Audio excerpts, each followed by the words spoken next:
theater where we could seat you in comfort, you know, and hey, come on, all we need is another $20 million now, darn it. We could solve a lot of problems if somebody just write that check and make it good. Make it good. Make it good.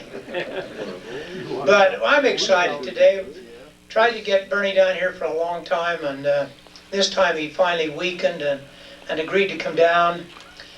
You know, he had to get up early, get on the airplane, fly down this morning. He has to go home tonight, and it's a long day. But we're appreciative of his efforts, and we wanted to know how much we appreciate him and the things that he's done.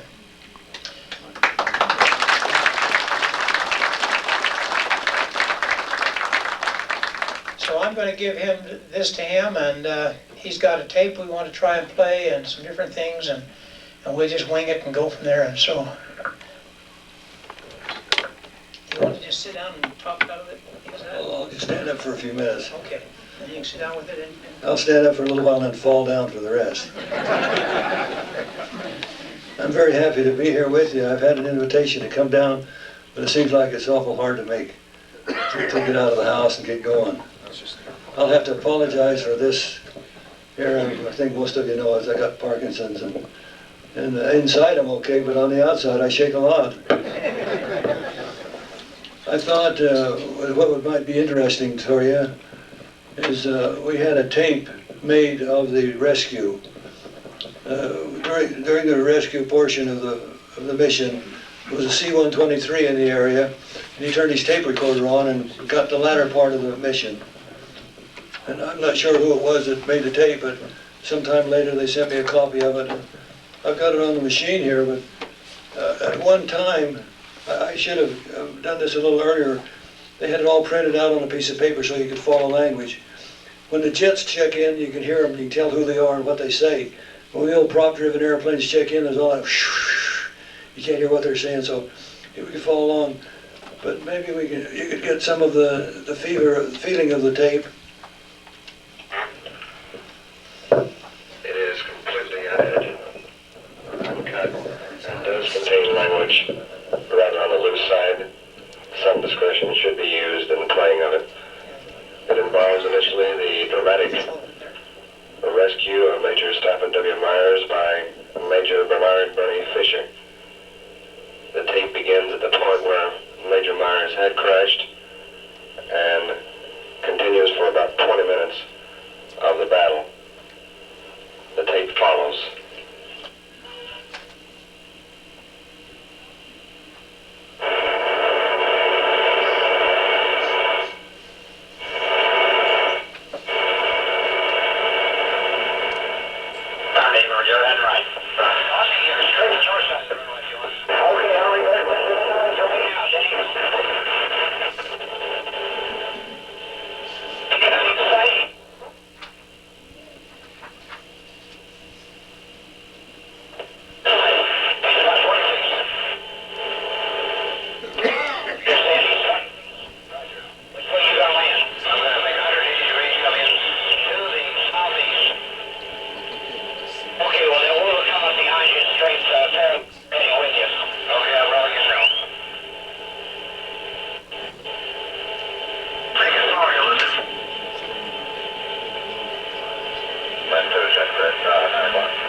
All right, so hold on, you're trying to try to find way of A1H is working underneath it, or is it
brings back memories, doesn't it? What's that? That brings back memories, doesn't it? It did. I know most of you couldn't understand what they were saying because of the noise in the background, but you kind of get a feeling of what was happening, and everybody's shooting at everybody else.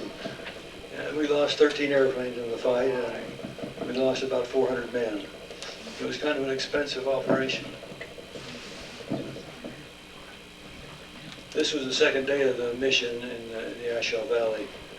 And early in the morning on the 9th of March in 1966, sometime before daylight, the North Vietnamese struck the camp at Ashaw. They brought in about 2,000 North Vietnamese, which is a lot of people have on the ground. We found out. If this gets annoying, let me know, and we'll change it around a little bit. But I'll just keep on shaking away here. On the 9th of March was when the activity started. And they started into the camp, the North Vietnamese, and so they put out a call for help, and there was an AC-47 at Da Nang, standing runway alert, and he launched off. He had 7 men on board. He headed down the canyon and under the weather. For all you pilots that are flown around the country and waiting for the rains to come here in Salt Lake, the weather never got above 300-foot ceiling in the valley, in the mountains, I'm sorry. And that's pretty rough flying, which made it pretty hard for us to get in. I think their forecaster must have said this is a good day to go to have a fight, because we couldn't get airplanes in, but we fooled them a little bit. Anyway, the AC-47 headed down the canyon. They call him Puff the Magic Dragon. He's got 3 miniguns in the side of the airplane. Those guns fire 6,000 rounds a minute. That's 100 rounds a second for you mathematicians. And he headed on down the canyon. When he got over Ashaw, they hit him. They knocked out his left engine, and he turned to get out of there. They lost the right engine. Then he put out a call for help, a mayday call, and said he was in trouble. And so they started scrambling airplanes from Pleiku and Quignon and Trang. And that was one of the airplanes that was pilots, and there's 2 of us walking out to the airplane. And we got just before we got to the airplane, they stopped us and they said, "Scrub the mission. You've got a brief for it. Take them to Ashaw. There's a fight up there and they need some help." So we took the airplanes off and headed north. It's about 150 miles north of Pleiku where the Ashaw Valley is. And it takes about an hour for us to get there. The old A1s, you know, in the hangar out here, one similar to that. And we headed north. As we approached the ocean area, we started running into heavy fog and heavy rain showers. And so we dropped over into Laos and flew up the west side of Laos till we got to where we thought was about the Ashaw Valley area. And then we took the airplanes and probed up the canyon. We'd go up a little ways and we'd run out of visibility, and so we'd stop, we'd turn around and get back out the back of the hill, go up another.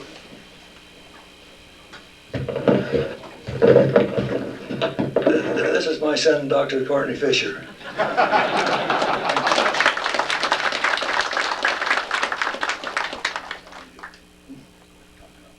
Okay. He's stationed here at Hill Field, by the way. It's good to have him here with us. Anyway, they launched it. They headed us north, and we went up the west side. And I think it was on the 3rd probe that we were making, trying to get up the canyon to get a place through the weather that we could get into Ashaw. A helicopter came by me, very close. You call him a near miss. And I called him and I said, "Do you know where Ashaw is?" And he said, "Yes, I just came from there." He apparently had the dead and the wounded from that AC-47, was on his way out. He says, "Just keep going, you'll go to a saddle and drop down on the other side of it, and you'll be in the Ashaw Valley." And so we went through the clouds and broke out over the top of the mountains and down into the valley. And then I called the command post. It's a big airplane that runs the battle in the area, and I called and said that we were in the valley and asked him what he wanted us to do for helping. And he said, they've been pretty much overrun in the camp. We did anything we wanted. He said, we got to destroy that AC-47. It still had hot guns on it, and they were afraid that the North Vietnamese would get those guns and use them on us. And so he said, "I want you to destroy the AC-47. Well, I could give you a lesson in dive bombing, but I won't do it. And I'll briefly tell you this, though, you roll in at about a mile, 4,500 feet, pickle your bomb at 2,300 feet, pull out, and you've got about a 5% chance of getting hit with your own bomb. When the weather's 300-foot ceiling, and you got a bomb, you know you're going to get hit with your bombs. So I made a good decision that day. I told my wingman, Bruce, do the bombing.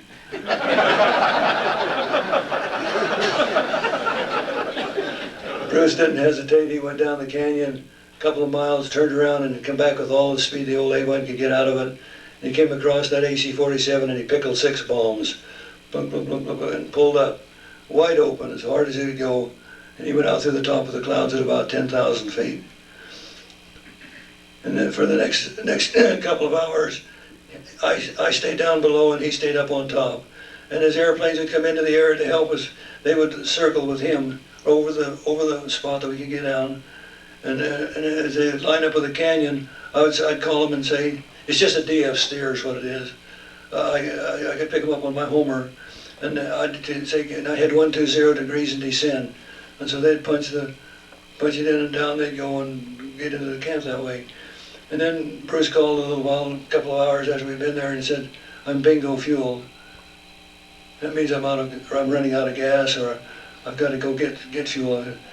I says, about that time they intervened and said, can you spend just a little bit longer with you? We've got some cargo birds up here that's been airborne for several hours. We need to get them down in the canyon. I said, yes, we can recover at Da Nang, which is just 20 minutes flying time from where we were at. That's a Marine base.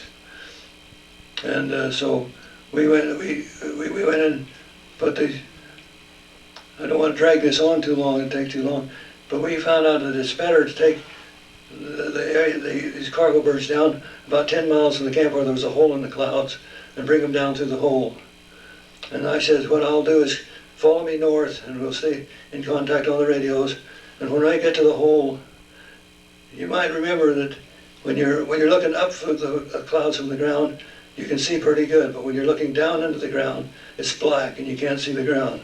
And so I said, what I'll do is, when I come to that hole, I'll pull up through the clouds, split S, come back down through the hole. And if you follow me, you won't hit the mountain. And it worked out pretty good. 2 fighter pilots with those bomber pilots, they came down there, they overstressed airplanes. They came down like a couple of fighter planes and headed down the canyon and went over the camp, and they dropped subsequently 14 bundles of supplies in the camp. And then Bruce said, I'm bingo fuel for Da Nang now, I've got to head for home. I said, you take off, and as soon as this last 123 is out of here, I'll get things picked up here and be back to Da Nang with you. So he took off for Da Nang, and I was just getting ready to leave the area, and 2 B-57s checked in. The call sign was Yellowbird flight. And they said, we're here to help you, what are you on? And I said, you can't bomb underneath because you blow yourself right out of the sky, as low as the weather is trying to bomb there. Leslie's already said, we got wing-to-wing napalm. Apparently they knew what the mission required and loaded the airplanes for it at Da Nang. And so I got the B-57s in, and then I was going to be beginning to hurt on fuel myself. And so I says, I've got to break off and head for Da Nang. Da Nang, I can't stay any longer. So I took off for Da Nang, and when I approached Da Nang, they picked me up on the radar and said, we'll give you a GCA approach, which is a radar approach into the field. And I said, I don't have the fuel, I can't run a pattern. I said, well, just bring me back over the field and I'll fly my own pattern then. And so he brought me over the field and let me down to 800 feet above the ground. I was right over the runway, right down below his Da Nang. And I called and said, I've got a tally ho on the field, I'll take her from here. And so I switched over to radar, and they said, I called the tower and said, I'm declaring an emergency, I'm low on fuel, and I figured it's smooth sailing from then on, and the answer came back as you're number 2 in the pattern. There's a 123 ahead of you, he's all shot up, and he's cleared to head to land ahead of you. I rolled off to the left and looked up on the approach end of the runway. Sure enough, there's the one cargo bird coming in on the approach. I was ahead of him, but I couldn't go around. I knew that I couldn't. I didn't have any gas left. And so I called him and said, I'm taking the runway, and you'll have to take the taxiway. I told him earlier I'd take you to the taxiway, the grass, or the runway, either one, but I couldn't go around. So I landed ahead of him, and And then he landed behind me. He had to land on the taxiway.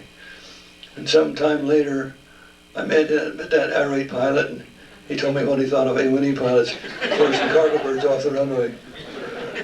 We taxied in and shut him down, and they put some fuel in him and patched a couple of holes, and we took off for a play coup and got in about 10:30 at night, and the fight was on. We thought we had everything we had loaded. We'd be going back out there the next morning, and about 5 o'clock in the morning, the command post got a call from the Special Forces command post and said they'd lost Ashaw. They'd gone down during the night. And so we would not be putting any more airplanes in the battle. So I picked up a new pilot the next day, Paco Vasquez. He's quite new in the area. He'd just been in the theater a short period of time, and told him to, we had a mission that was up around Kontum, north of Pleiku. And it was supposed to be an easy mission with the infantry on Big Red 1. And so we took off and headed north, and just getting ready to check in with the forward air controller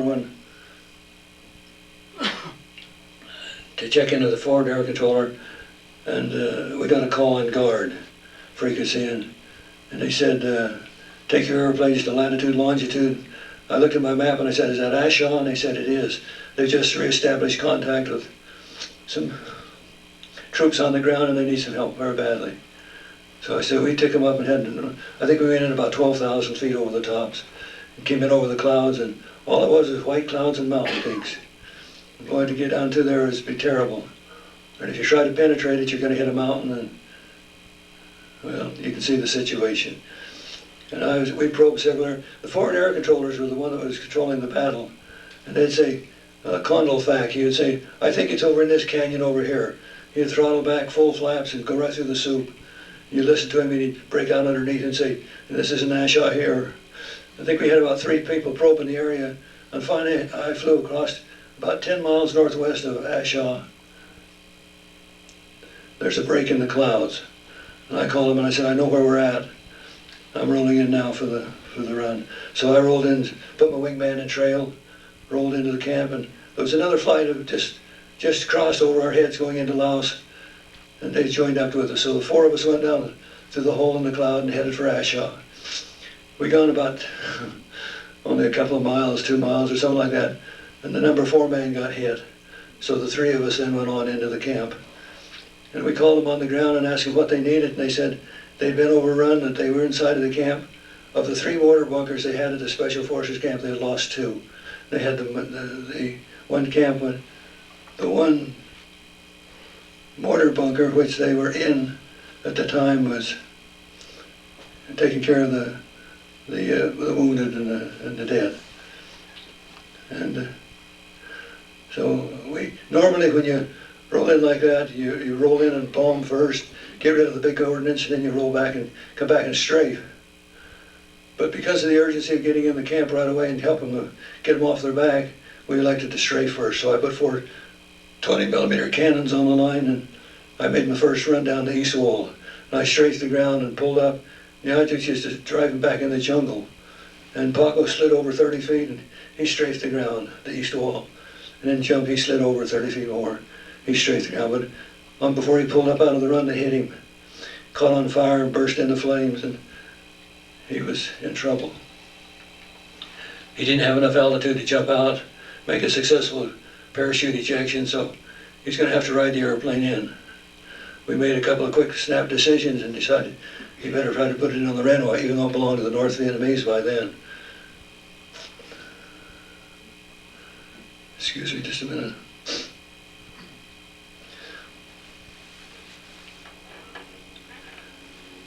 I reminded him that he still had about 6,000 pounds of bombs on the airplane, and he better get rid of those before he tries to belly it in.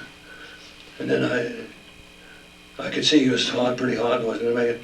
I was right on his tail, flying right along with him, and I told him he better pull the gear and land on the bellies so that it won't cartwheel and come apart. And so he did. He pulled the gear and landed on the belly of the airplane, skidded about 800 feet down, went off the right side, hit the bank, and blew up. I called the command post airplane and I said we had a pilot down, and I think he might be killed in the crash. I don't see how a guy could stand that much fire. And we'd kind of confined ourselves to the fact that all of a sudden out of the fire, across the right wing, this guy came running. He was moving out. And he dove into a ditch and put mud on himself to try to camouflage himself so they couldn't see him. And then he got up and stood up and was trying to get his way out of there. And that's when we came in and we had to make a decision what to do. And well, it's a long story, but I felt it was the thing to do. I counseled with my Heavenly Father, and we seemed to be the best thing for us to do. So I called the command post and told him my intentions. I asked him for the length of the runway, and I had a map, but I couldn't dare look at it as close to the ground as we fly in other airplanes. The command post looked at their chart and they said it's 3,500 feet long. Well, I knew I could land in 3,000 feet. Big mistake, it was only 2,500 feet long.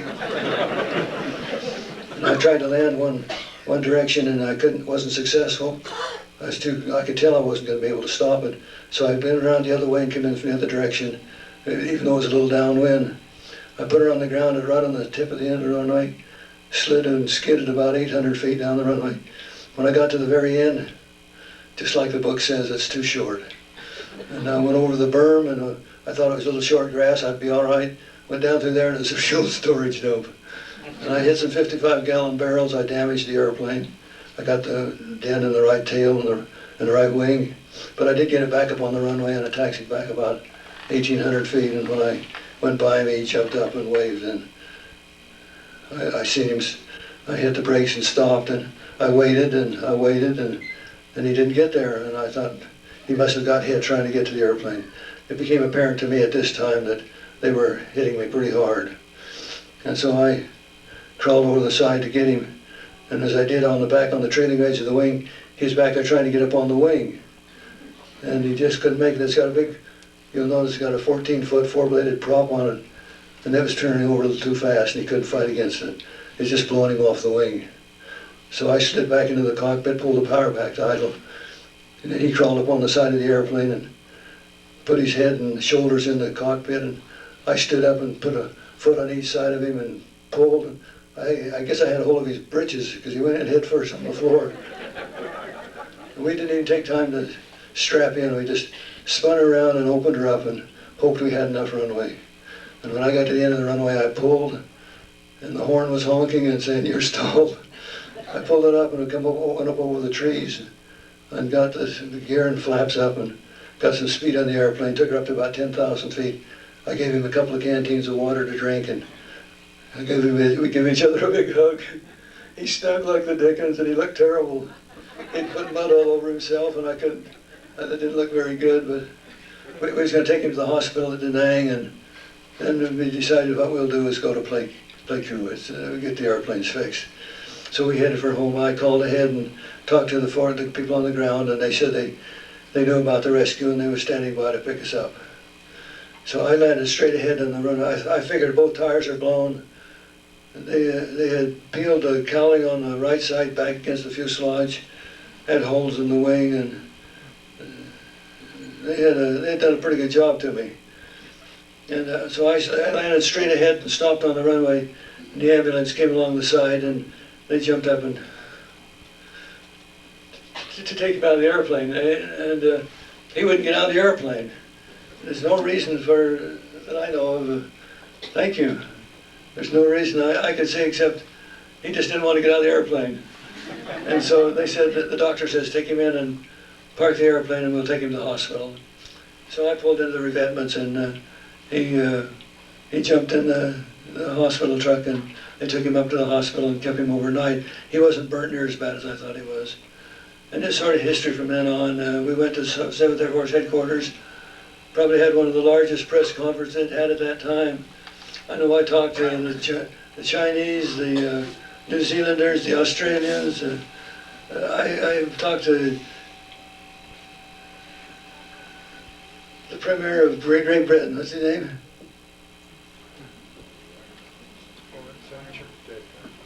Winston Churchill. His grandson was a newsman over there, and he looks just like Winston Churchill.